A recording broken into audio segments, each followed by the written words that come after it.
People, welcome back to YaadAndAbroadTV. Please remember to hit the subscribe button, turn on post notification, like, comment, share, and subscribe. As I said, if you're not familiar with this channel, we talk about issues in Jamaica, the Caribbean, and the whole world, people.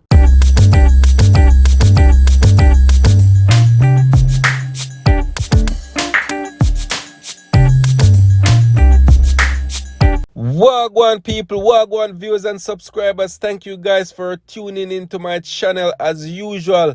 Much love and appreciated, people. Big up in yourself. So today, people, we are talking about Joel Balcon, people. This news is coming out of Trinidad, and everybody in Trinidad know Joel Balcon was involved in the Andrea Bharatt death, people, and he was killed in police custody. So it's now being reported that Joel Balcon raped a woman multiple times and Arima police ignored her. You hear that, people?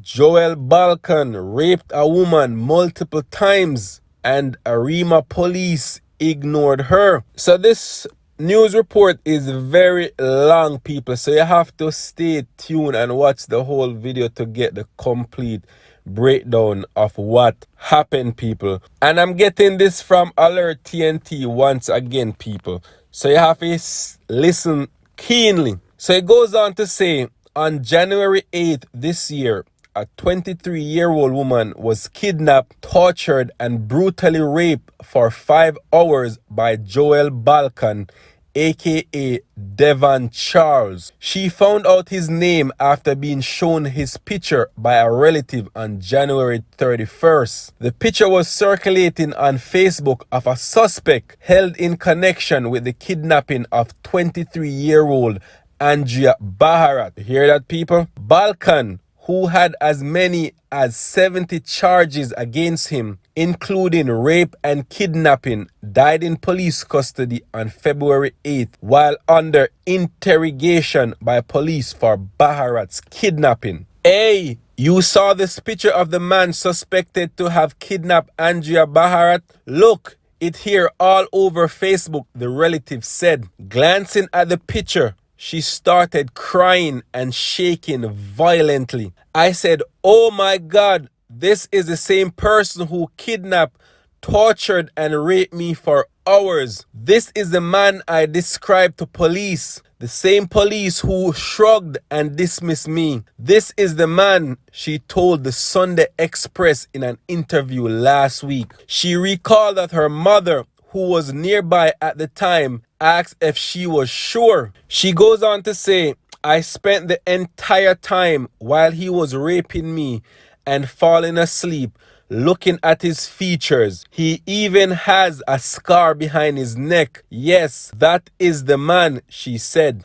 On January 9th, less than an hour after being released by Balcon and accompanied by her family, she entered the Arima police station around 5 a.m. to report what had happened. Armed with a mental description of Balcon, the woman, though physically, mentally, and emotionally wounded, was ready to relay her hours of torture by Balcon to the police in a bid to spare other women from falling victims. The police dismissed her. You hear that, people? The police dismissed her. Yo, this is crazy. Like, this Andrea Bharatt story this whole story could have been avoided if they had listened to this young lady. If they had listened to this young lady and investigated that demon youth, all of this could have been avoided. Andrea would have been here, would have still been here, but they dismissed her, people. Wow, I'm in disbelief. She said Balcon ended up raping me over and over again. When he was finished, he took a tie strap, tied both our hands together,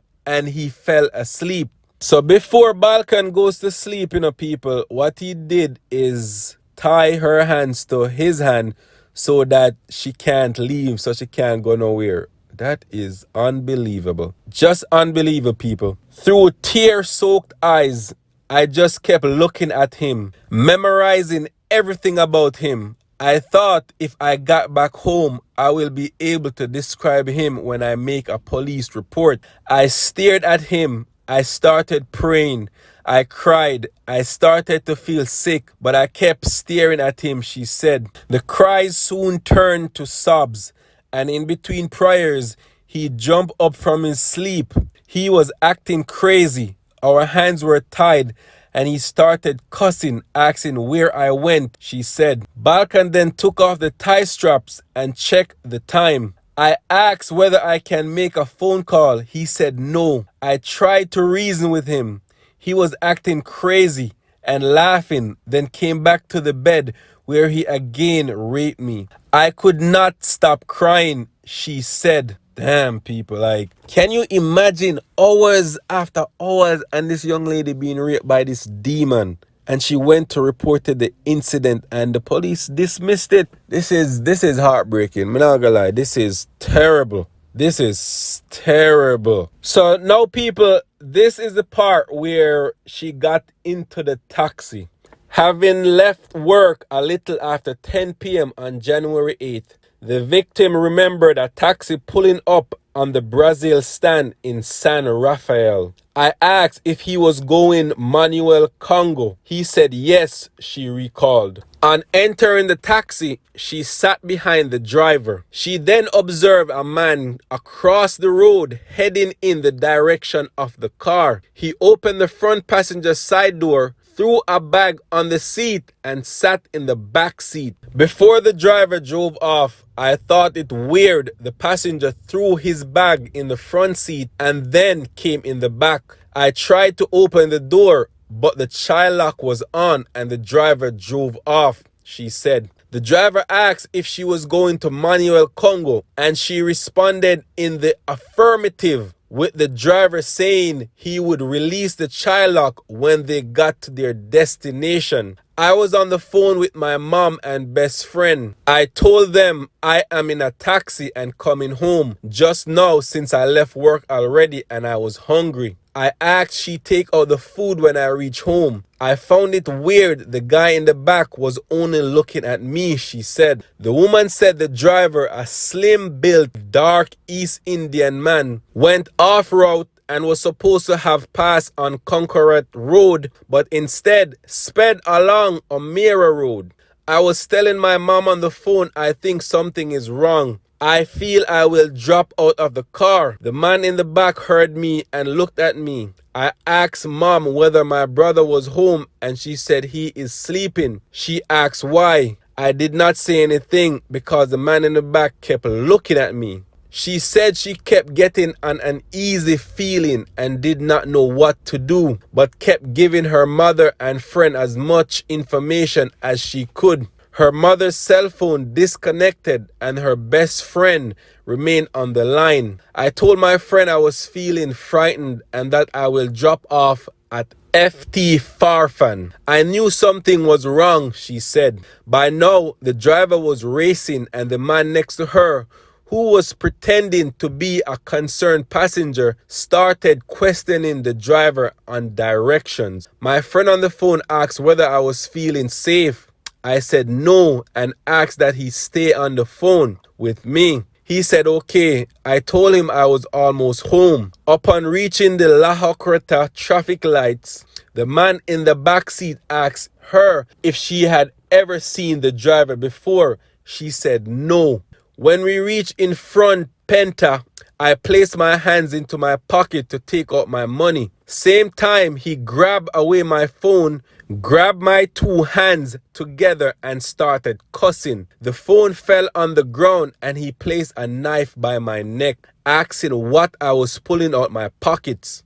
I told him cash to pay the driver and they both started laughing, she said. The story goes on to where she was taken to a guest house. She was told to lie face down on the seat.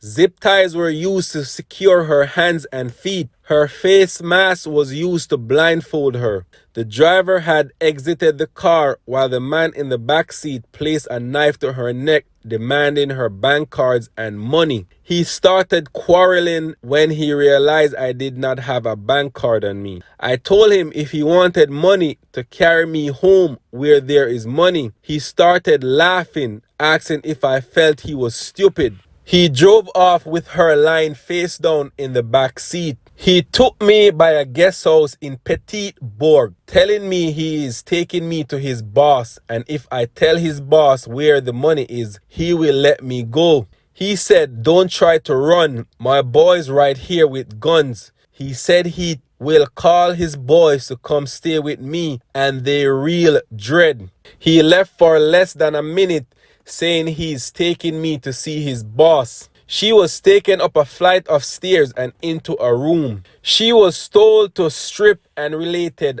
unprintable graphic details of her rape ordeal. She said she begged to be released since her mind was on being reunited with her toddler. She said she told Balcon she would not make a police report so he would free her. Instead, he told me the last time he spared someone, person swore they will not make a report and police lock him up. He spent 3 years in jail. Balcon also told her she was lucky his boss was not around as he had gone to look after a container of Venice arriving in the country. What is Venice, people, if I'm pronouncing the name right? What is that? I'm not too sure. You're real lucky my boy's not here. They would have had a field day with you and kill you, she said he told her. The woman added that she pleaded again to be reunited with her son, and Balcon tripped off. He started crying, saying she did not look as though she had children. And he even apologized. "I regret taking you," he told her. She was then dropped off on the Arima taxi stand at 4:35 a.m. on January 9th, where she asked an elderly man to use his phone and call her mother. Her mother took her home and demanded her daughter make a police report. People, I hope you are actually following. It's kind of long, so if you want to check out the full story, and if I lost you along the way, just go on Alert TNT and you can read the full report, people. This is where she was ignored by the police. It goes on to say her mother, who had reported her missing earlier, took her to the police station to report the rape, but the policeman on duty dismissed her with a flick of his wrist. At that point, she said, "I just wanted to go home." The woman said upon entering the Arima station, an officer kept looking at her. "My mother had reported me missing, and he was just looking at me like I don't know what he was thinking, but he was just looking at me." Her mother indicated to the officer, "They got me back." He still did not say anything. He just walked off. "I wanted to go home. I felt guilty for no reason. The silent judgment the officer was making, I just wanted to leave and forget this," she said. And me not gonna lie, people, this happens in Jamaica as well. When you go missing or whatever and your people or relatives report it, they just feel that, I saw man house they gone to, or they just gone out with friends, or they never yet try to take things serious, people. Never. It goes on to say, but her mother remained adamant and called out the officer, asking him for the form to take to the hospital for a medical. He gave her the paper and dismissed us again. By the way he was acting, I kept telling my mom, "Forget it, I just want to go home." I spent whole day in the hospital and reached home after 2 p.m. January 9th. I still did not say anything to anyone. The nurse said I was supposed to be here alone and questioned the location of the police, she said, admitting that her sister knew a policeman who worked in the Port of Spain division. The woman said a call was placed and a WPC arrived at the Mount Hope Hospital. I briefly told her what happened. I didn't give her any info until a week after, she said. And that's how the story ends, people. Jano, it was long, but I hope you all have and got a feeling of what this lady actually went through and what could have been avoided, people. And remember, this man had over 70 cases against him, and yet he was still on the street. Still on the street, tormenting people. I know people, like, Andrea could have still been here if they had investigated and take this man off the street. Police officers need to do a better job. I'm not gonna lie, people. Much better job than need to do. Because it's just sad. Yeah, people. Once again, this is an update. Just leave in the comment section what you guys have to say about it. And thank you, each and every one of you, for liking, commenting, and sharing my videos. I truly appreciate it, people. Bless up in yourself. Much love and appreciation from YAAD and Abroad TV. Bless up, people. All right.